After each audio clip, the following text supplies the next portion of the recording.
My name is Lauren Erdmann. I am 26. I am a 3-time cancer survivor. It first started out when I was 15. I had rectal bleeding. I didn't say anything for a couple of years. I started having stomach pains. I was missing quite a bit of school. After several tests, it came out to be that I did, after a colonoscopy, show that I had colon cancer. I was 17 at the time, 18 at the first time of the surgery, the major surgery. Then about 9 months later, I was diagnosed again with colon cancer, and it had moved to a lymph node. The cancer came back again when I was 23. This time was uterine cancer.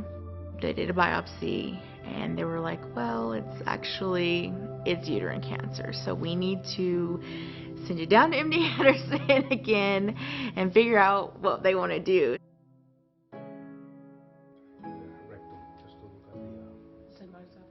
Dr. Rodriguez was just kind of like, he was flabbergasted. He was like, I don't know what's going on the third time. And then it went from colon to uterine. He was just in shock. He just could not understand how 3 times, 17, 19, and now 23. And they were like, we're gonna do more testing. And of course, I've always been the type of person who's like, test everything, I'll sign away everything, take whatever you want, do as much blood as you want.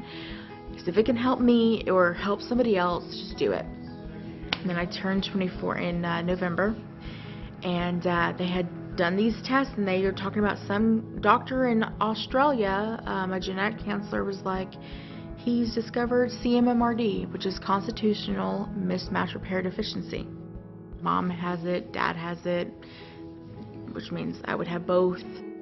Basically how it starts out is with colon cancer, then it goes to uterine cancer, and then it goes to like skin, brain, stomach, blood, things like that.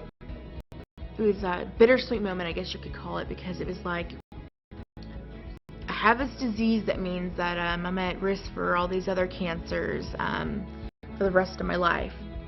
But then on the other hand, it's like, I have an answer. I've been wanting an answer since I was 17 years old.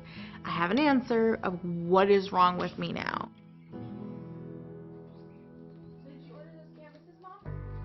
My mom is, she's like my best friend.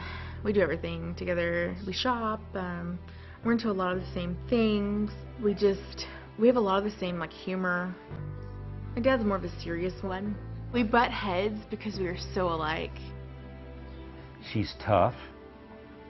If I would have had this diagnosis, or most kids, and then had cancer return twice, she has no insides, 7 surgeries, I would probably crawl up and call it quits.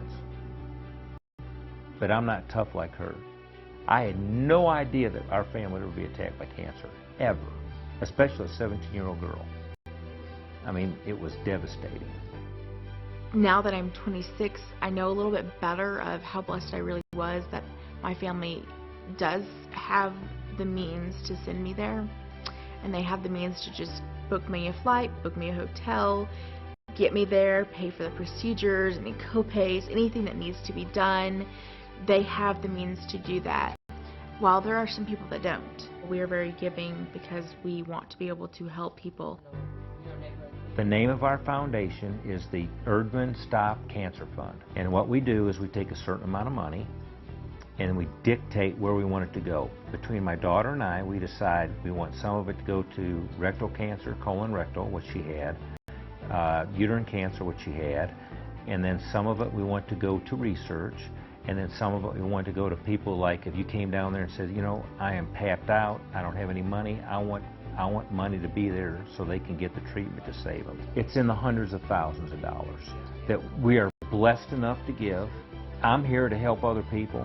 That's what I feel like. I've not seen a Brinks truck behind a funeral procession ever, so you won't see one behind mine. So let's put the money to good use, because you don't know when it's going to attack your family. MD Anderson is a godsend. From the janitor to the president, they fight for cancer every day. Fighting cancer is 3 things. Is knowledge from the doctors, attitude, and you're going to have some money to solve the problem.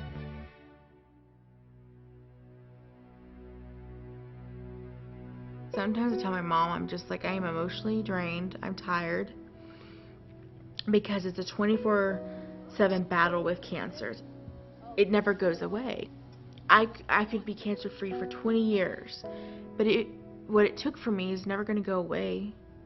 It's never going to go away what it took for me. I mean, it's taken a colon from me, it's taken, part of my small intestines, it's taken, my choice to have children. I mean, it's taken a lot from me. People always ask me, how did you get through this? And I'm like, I would have to say God, because I don't know how to really give you an answer of exactly how I got through. My one big thing is laughter, your faith, and enjoy the little things. You have to enjoy the little things. I hope to graduate from college, get a college degree. That's my one thing I want, is a college degree. But someday I hope to move out into the country and have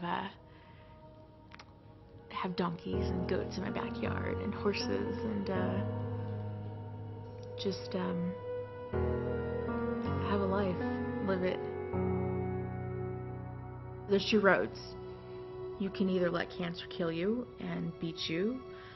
You can lay down to it and let cancer take your life, basically. Or you can fight. And I fight.